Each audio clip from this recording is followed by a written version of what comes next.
संगीत रागी साहब, जैसा वो कह रहे हैं कि डर के नाम पर वोट का ये कारोबार हो रहा है, दरअसल लगता है आपको?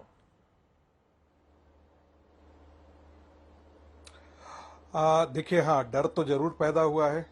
डर और वास्तविक है, क्योंकि इस देश का विभाजन धर्म के नाम पर हुआ और मुसलमानों ने कहा कि हम हिंदुओं के साथ रह नहीं सकते हैं। भारत का विभाजन हुआ और लगा कि मुस्लिम समस्या जो है वो हमेशा के लिए खत्म हो जाएगी। और तथाकथित पंडित नेहरू जी ने विभाजन के मसौदे पर हस्ताक्षर किया था, न कि राष्ट्रीय स्वयंसेवक संघ ने और न हिंदू महासभा ने किया था और बाकी पार्टियों ने नहीं सभा किया था। प्रधानमंत्री बनने की लालसा में उस विभाजन के दस्तावेज पर हस्ताक्षर पंडित नेहरू का था, जो स्कॉच पीते थे और बीफ खाया करते थे। दूसरी बात, आजाद भारत में उन्होंने मुसलमानों को डर दिखाया कि यदि राष्ट्रीय स्वयंसेवक संघ, भारतीय जनसंघ यदि सत्ता में आ जाती है तो तुम्हारा अस्तित्व खत्म हो जाएगा। और भारत के अंदर जो जिन्नावादी सोच थी विभाजन के बावजूद भी खड़ा रहा। सेकुलरिज्म को उसका हथियार बनाया गया। आपको बता दूं कि नेपाल के अंदर भी एक अकेला हिंदू राष्ट्र था। पशुपतिनाथ में श्रीमती सोनिया गांधी जी को जाने पर प्रवेश नहीं दिया गया था। पूरी पश्चिम की लॉबी से लेकर के चर्च को मिलकर के वहां पर सेकुलरिज्म के नारे के साथ जो है वो हिंदू स्टेट को खत्म किया गया। आज 52 लाख वहां पर क्रिश्चियन कन्वर्ट कर दिए गए हैं। 24,000 चर्च हो गए हैं, जहां पर 7 या 11 चर्च हुआ करते थे। और उस देश का सत्यानाश करने में बहुत बड़ी भूमिका इस गांधी परिवार और इटालियन महिला श्रीमती सोनिया गांधी की है। एक और आगे बात बोलता हूं, प्रेम जी ने बात बहुत ठीक कही है, अपनी जगह वो सही होंगे, लेकिन जो जोगी जी की चुनौती, जोगी जी ने जो बोला है मैं उसको वाकई महामंत्र करता हूं। हम अपने बच्चों के लिए फिक्स डिपॉजिट करते हैं ताकि उनका भविष्य सुरक्षित रखे।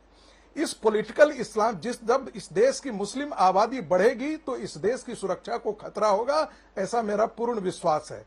और मैं ऐसा इसलिए कह रहा हूं कि जहां जहां इस्लाम मेजोरिटी में होता है उसकी संख्या बढ़ती है। वह एक दहशतगर्दी का तांडव नृत्य करता है। ब्रिटेन उसका उदाहरण है, फ्रांस उसका उदाहरण है, स्पेन उसका उदाहरण है। दुनिया में जितने जहां बम फोड़े जा रहे हैं, दुनिया में जितने भी संवेदनशील इलाके हैं वे सारे मुस्लिम बहुल इलाके हैं। वो हिंदू बहुल इलाके नहीं होते, वो मुस्लिम बहुल इलाके होते हैं। और भारत के अंदर भी जो जो इलाका मुस्लिम बहुल है आज वहीं पर तांडव हो रहा है इस प्रकार का।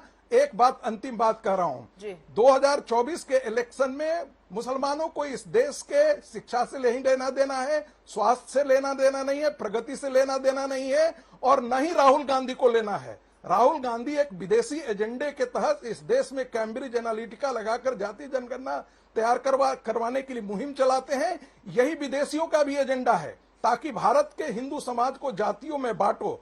और इसी का मूल मंत्र यह है कि एक मुस्लिम समाज जो है वो सारे पंथों को छोड़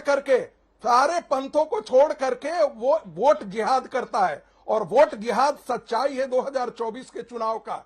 मुस्लिम वोट यदि एकजुट होता है तो कहा जाता है इस देश में कुछ सेकुलर वोट एकजुट हो रहा है। और जब कहा जाता है कि हिंदू वोट एक साथ खड़ा हो, और यही मूल मंत्र है, संगठित हिंदू समाज ही इस इस्लाम की ताकत को खत्म कर सकता है। इस वोट जिहाद और जिहादी मानसिकता का तोड़ हो सकता है। इसलिए योगी जी ने जो बोला है वो वास्तविक मंत्र है। सत्ता के लालची कांग्रेसी और गांधी परिवार इस देश को नष्ट कर रहा है। और जितनी परिवारवादी पार्टी है अपनी जाति और अपने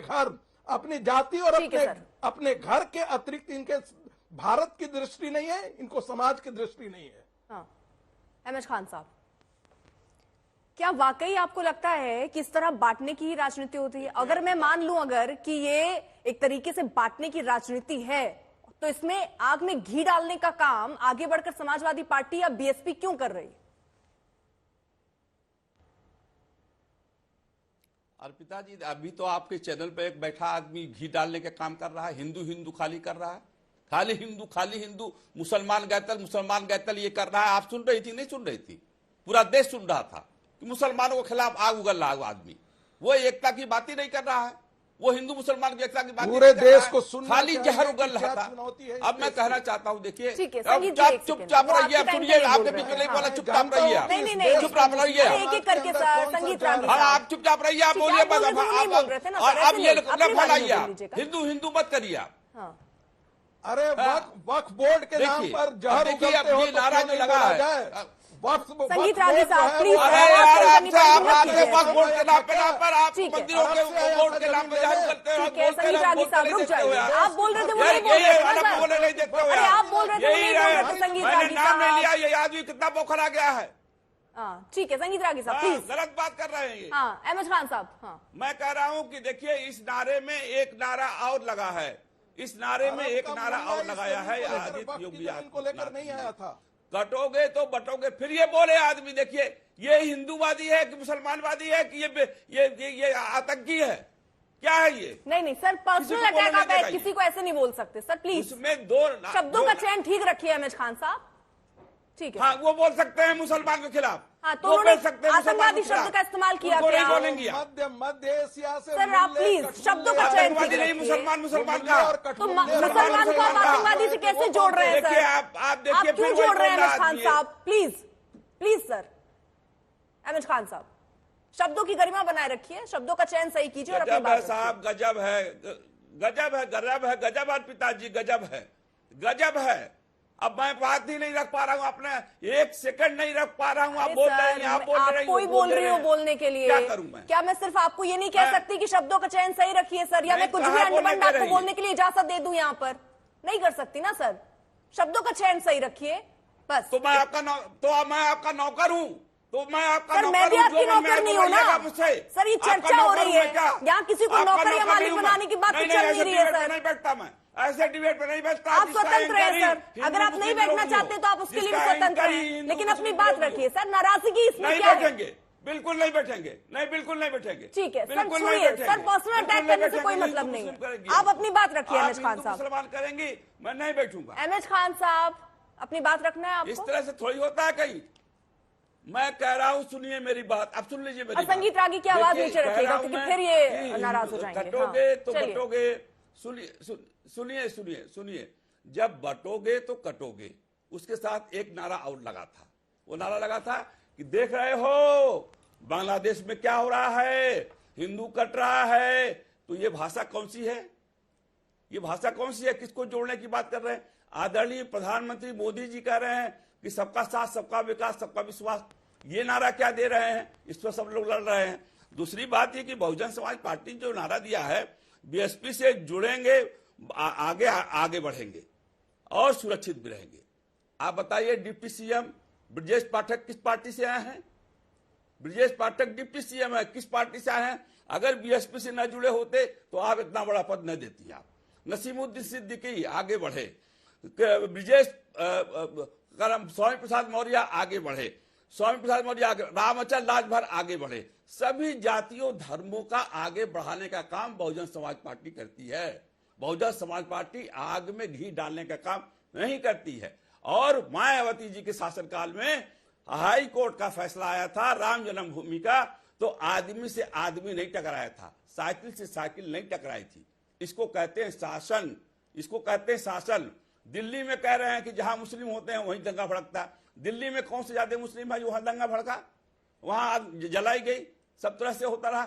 ये सारा मसला है लॉ एंड ऑर्डर को ठीक ना करने के और महंगाई को बहकाए के, ये नौजवानों को रोजगार नहीं देने के, और समाज में पारंपरिक स्तर से होली ना मनाने की, दिवाली ना मनाने की, ईद ना मनाने की ये रणनीति बना के रखी गई है।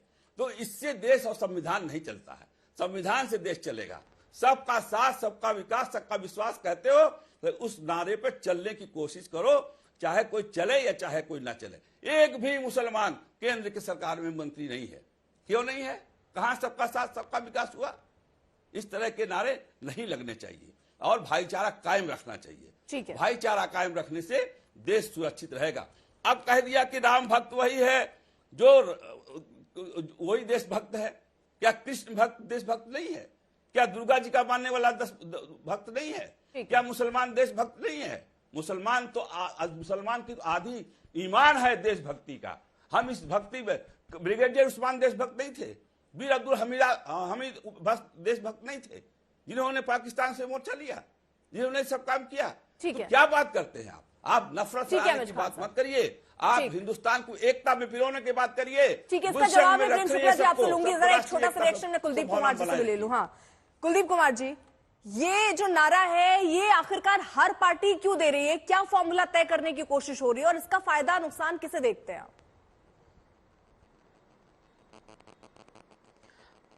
अर्पिता जी देखिए, भारतीय जनता पार्टी अगर आज इस देश में खड़ी है ना, तो वो केवल बांटने के नाम पे खड़ी है। अगर बांटने की राजनीति उनकी उससे निकाल दें तो मैं दावे से कह सकता हूं भारतीय जनता पार्टी की खड़ी नहीं होगी इस देश के अंदर। इनकी राजनीति केवल बांटने की, जुमलों की राजनीति इनके पास है और ये केवल जुमलों की और बांटने की राजनीति करते हैं। देश के लोगों को आपस में बांटने की, लड़ाइयां की राजनीति करने का काम करते हैं। इन्होंने कभी आपने सुना आज तक इन्होंने कहा है कि भाई पढ़ेंगे तो बढ़ेंगे?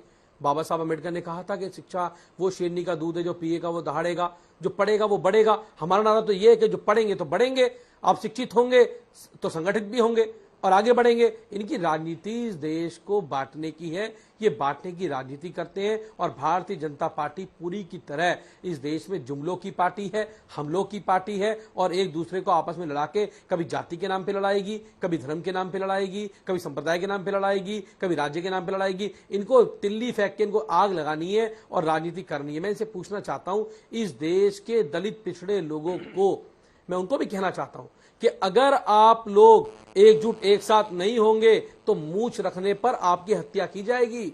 आपको इतने आजादी के 75 वर्ष बाद भी घोड़ी चढ़ने नहीं दिया जाएगा, आपको आज भी कहीं से पानी नहीं लेने दिया जाएगा, क्योंकि ये इन्होंने आपको बांटने की राजनीति करने का काम भारतीय जनता पार्टी ने करने का काम किया। इनको पता है कि देश के लोग आज बाबा साहब अम्बेडकर के संविधान को बचाने के लिए एकजुट हैं। इन्होंने एक नारा पहले भी दिया था कि हमें 400 पार सीटें चाहिए, हमें देश का संविधान बदलना है। देश के लोगों ने इनको आईना दिखा दिया, भारतीय जनता पार्टी को मुंह की खानी पड़ी और जो सरकार बहुमत के साथ खड़ी हुई थी, आज बैसाखी पे वो सरकार खड़ी है। तो ये ताकत इस देश के दबे कुचले लोगों की है। तो मैं उन सब दलित बहुजन लोगों से कहना चाहता हूं, एकजुट एक साथ होकर भारतीय जनता पार्टी की इस गंदी राजनीति का, इस गंदी सोच का आप लोग जवाब देने का काम करें। और इनको ये बाबा साहब अम्बेडकर के संविधान को खत्म करना चाहते हैं, बाबा साहब अम्बेडकर के संविधान को खत्म करके इस देश के दबे कुछ लोगों से उनका अधिकार छीनना चाहते हैं। दूसरी बात एक और, इन्होंने जाति का जनगणना की बात करी, तो अभी संगीत रागी जी जो कह रहे थे, ये आरएसएस की मानसिकता है। वो चाहती नहीं है इस देश में जाति का जनगणना हो। इस देश में ये पता लगे कि इस देश के दलितों की स्थिति क्या है, इनको पता लगे इस देश के पिछड़ों की स्थिति क्या है, उस देश के बड़े बड़े पदों पर बैठे हुए लोग उस समाज से क्यों नहीं आते हैं, ये डरते हैं। इनको पता है अगर जाति का जनगणना होगी तो इस देश के दबे कुचले पिछड़े लोग अपना अधिकार मांगेंगे और भारतीय जनता पार्टी उससे डरती है। ठीक है, प्रेम शुक्ला जी, इस पर जवाब आपका। देखिए, जिस तरह के शब्दों का प्रयोग आपके चैनल पर हुआ, कांग्रेस के प्रवक्ता ने भाजपा को फासिस्ट कहा, एक राजनीतिक विश्लेषकों ने आतंकवादी कहा, एक जन ने गंदा कहा। इस तरह के शब्दों का मैं प्रयोग कर दूं तो अभी चिल्लाना शुरू हो जाएगा दूसरी तरफ से। तो कृपा करके इस तरह के शब्दों का प्रयोग ना करें। फासिस्ट जो है, श्रीमती इंदिरा गांधी के लिए उनके पति फिरोज गांधी खुद फासिस्ट कह रहे थे। और फासिस्ट ये होता है अनुपम जी कि 10,000 सिखों का नरसंहार कर देने के बाद कांग्रेस का प्रधानमंत्री कहता है बड़ा पेड़ गिरता है तो धरती हिलती है। ये फासिस्ट का बयान होता है। भारतीय जनता पार्टी के किसी प्रधानमंत्री का इस तरह का फांसीवादी बयान आप नहीं सुना सकते हैं। आतंकवादी आप कह रहे हैं, अभी थोड़ी सी बात कह दी तो आतंकवादी जैसे शब्दों का प्रयोग होने लगा। और श्रीमान कुलदीप जी, आप बताइए ना, दंगे दिल्ली में ताहिर हुसैन किस पार्टी का है? अंकित शर्मा जैसे इंटेलिजेंस ब्यूरो के अधिकारी को ढूंढकर लिंचिंग करके उसकी हत्या करने का कुकर्म आम आदमी पार्टी के पार्षद ताहिर हुसैन ने किया। दिल्ली के दंगे आम आदमी पार्टी के ताहिर हुसैन के उकसावे पर हुआ, यही जो है सबके सामने सत्य है। तो दंगे तो आम आदमी पार्टी के पार्षद करते हैं। दंगे तो मुजफ्फरनगर में अर्पिता जी मैं सुन रहा था, अर्पिता जी मैं सुन रहा था, आपको मैं मौका दूंगी तब अपनी बात रखिए। कुलदीप जी, तरीका नहीं हुआ, आवाज कम करनी पड़ेगी सर, अच्छा नहीं लगता। सुन रहा था ना इनको। कुलदीप जी, अर्पिता जी मैं सुन रहा था। प्रेम शुक्ला जी, ताहिर हुसैन किस तरह से हथियार जमा किए ताहिर हुसैन ने, किस तरह से जब अमेरिका के राष्ट्रपति डोनाल्ड ट्रंप भारत की यात्रा पर थे तो उसके बाद इस देश में दंगे फैलाने का षड्यंत्र आम आदमी पार्टी के पार्षद ने किया। ये मेरा आरोप नहीं है, ये चार्जशीट है पुलिस की। और उस चार्जशीट के आधार पर मैं ये बातें कह रहा हूं। ये जो है खोखले आरोप लगा रहे हैं, मैं सप्रमाण आरोप लगा रहा हूं। तो इनकी जो स्थिति है, और खान साहब, आप अगर संगीत रागी जी ने थोड़ी सी कड़ी बातें कह दी, आप उनको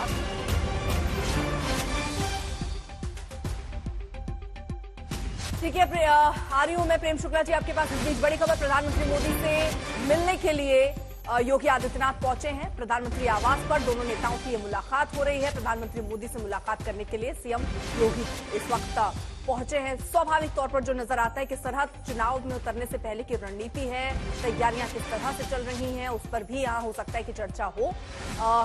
इस पर हमारी नजर रहेगी। प्रेम शुक्ला जी अपनी बात आप कंप्लीट कीजिए, उसके बाद दीपक रंजन साहब आ रहे हूं मैं। मुझे बताइए ना, अफजल गुरु जो है वो राष्ट्रप्रेमी था, याकूब मेमन राष्ट्रप्रेमी, टाइगर मेमन राष्ट्रप्रेमी, छोटा शकील राष्ट्रप्रेमी, दाऊद इब्राहिम जो है वो राष्ट्रप्रेमी उसको कहना चाह रहे हैं आप।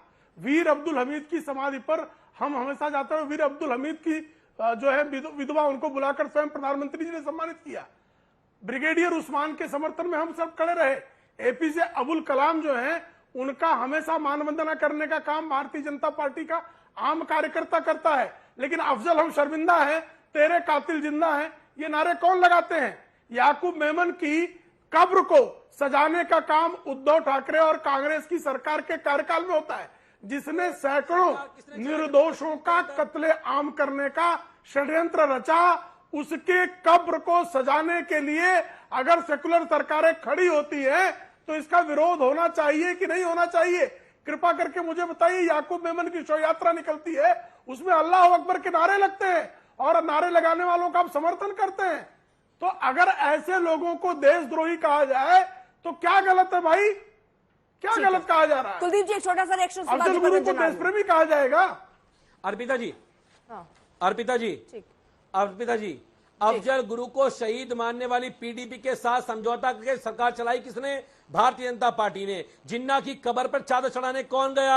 उसका नाम बताइए, ये बताइए। उसके बाद जो पठानकोट में जो एसआई को बुला के जांच कराने वाले लोग कौन थे? भारतीय जनता पार्टी के लोग थे। इस देश के तिरंगे को नहीं मानने वाले, 52 साल तक आरएसएस के मुख्यालय पर तिरंगा नहीं फहराने वाले लोग कौन थे? ये भारतीय जनता पार्टी के लोग थे। जो संविधान को जलाने वाले लोग कौन थे? संविधान के टुकड़े करने वाले लोग कौन थे? भारतीय जनता पार्टी के लोग थे। 400 सीट लाकर संविधान खत्म करने की बात करने वाले लोग कौन थे? भाजपा के सांसद हेगड़े थे। तो इन लोगों का इतिहास रहा है भाई। ये देश के कभी नहीं हुए। अंग्रेजों से लिखकर माफी मांगने वाले कौन थे? वीर सावरकर जिनको ये बोलते हैं वो कौन थे? वो उनको गुरु मानते हैं? कौन थे? गांधी जी की हत्या करने वाले कौन था? गोडसे था जिनको शहीद मानते हैं। तो इन लोगों ने केवल और केवल इस देश को बांटने और काटने की राजनीति करने का काम किया है। ये लोग गोडसे को देशभक्त मानने वाले लोग हैं। ये लोग इस देश के ये लोग 52 साल तक तिरंगा न फहराने वाले लोग हैं। ये लोग 400 सीट लाकर बाबा साहब के संविधान को खत्म करने वाले लोग हैं। ये पीडीपी के साथ समझौता करके सरकार चलाने वाले लोग हैं। ये लोग जिन्ना की कब्र पे जाकर वापस चढ़ाने वाले लोग हैं। पठानकोट में आईएसआई को बुलाकर जांच करने वाले लोग हैं। ये लोग वो हैं जिन्होंने सुनियोजित तरीके से दिल्ली के अंदर दंगों को भड़काया। और इनके सांसद अनुराग ठाकुर ने कहा गोली मारो सालों को, और गृह मंत्री चुपचाप और मौन बैठे रहे। गृह मंत्री के मुंह से आवाज नहीं निकली अमित शाह जी के मुंह से। गोली मारने पे क्या पीड़ा है? आपके साले लगते हैं दंगे कराने का, दंगे के नाम पे सरकार कराने का। और उसके बाद क्या हालत हुई इनकी? दिल्ली के लोगों ने इनको नकार दिया और आगे भी नकारेंगे। देश के अंदर देश की राजनीति, इनकी पूरी राजनीति की जानते हैं। इनको केवल राजनीति में केवल सत्ता चाहिए। सत्ता के भूखे गिद्ध लोग हैं ये। एमएच खान साहब आ रही हूं। दीपक रंजन, देखिए गिद्ध शब्द का प्रयोग हुआ, मैं इनको सुअर कुत्ता कहूं? अभी हमारे अर्पिता गिद्ध का प्रयोग कर रही है। शब्दों का सवाल ही। आप एक बात बताइए, नेशनल चैनल पर बैठे हुए एक एक दल के प्रवक्ता हैं। मैं अब यहाँ पर ये सिखाऊं क्या कि क्या शब्दों का इस्तेमाल होना या नहीं होना? सर, ये करते हुए भी मुझे अच्छा नहीं लगेगा। बार बार मैं ये बात कह रही हूँ, प्लीज शब्दों की मर्यादा बनाए रखिए। ऐसे शब्द मत बोलिए जिससे कोई आहत हो। चर्चा हो रही है ना सर, जलील करने के लिए थोड़ी बुलाया गया है सर, प्लीज। दीपक रंजन, ये प्रेम शुक्ला जी के इंटरप्ट करने से लग रहा है कि हताशा, कितने ज्यादा हताश और बौखलाए हुए हैं ये। अभी ये जिन्ना तक पहुंच गया जिन्होंने देश का बंटवारा किया था। मैं पूछना चाहता हूं उनके आदरणीय लाल कृष्ण आडवाणी जी उनकी कब्र में माथा टेकने क्यों गए थे? उसके बाद उत्तर भारतीय की कर रहे हैं, उसके बाद जो राज ठाकरे हैं। प्रेम शुक्ला जी अपनी बारी में प्लीज सर। जिन्ना की तस्वीर हटाने के लिए अरे चुप रहो प्रेम शुक्ला जी, अपने बात में बोलो। अपनी बारी में सर। क्या करने लाल कृष्ण आडवाणी जी उनकी माथा टेकने गए थे? क्या करने कब्र माथा टेकने गए थे? क्या करने गए थे मधु पे माथा टेकने? क्या करने गए थे? बताने का काम करोगे आप? अरे क्यों डिस्टर्ब हो रहे हो? वो हताशा। अरे ठीक है सर, ये पूरे देश की बात आ गई, पर जरा उत्तर प्रदेश में लौट जाए। दीपक रंजन साहब, ठीक है, ये तू मैं नहीं, यहाँ ये अब सब साबित करने बैठा है कि हम कितने बड़े देशभक्त। क्या ना सर्टिफिकेट मिल रहा है सर, क्यों साबित करना है? मैं एक चीज समझना चाह रही हूँ दीपक रंजन साहब, फिर से उत्तर प्रदेश पर लौटते हुए, एक सेकेंड सर रुक जाइए। अरे दीपक रंजन साहब सुन पाएंगे तो मैं सवाल बोल दूं। ठीक सर। अच्छा ठीक है, दीपक रंजन साहब उत्तर प्रदेश के लिए मुझे ये बताइए कि आखिरकार जब ये पिच अगर तैयार थी तो अखिलेश यादव की तरफ से ऐसा बयान, समाजवादी पार्टी की तरफ से ऐसा बयान, और जब शिवपाल यादव ये कहते हैं बटेंगे तो पिटेंगे, वो कटेंगे कह रहे हैं, आप पिटेंगे कह रहे हैं, किन शब्दों का इस्तेमाल हो रहा है? और ये कैसी सियासत उत्तर प्रदेश पे दीपक रंजन?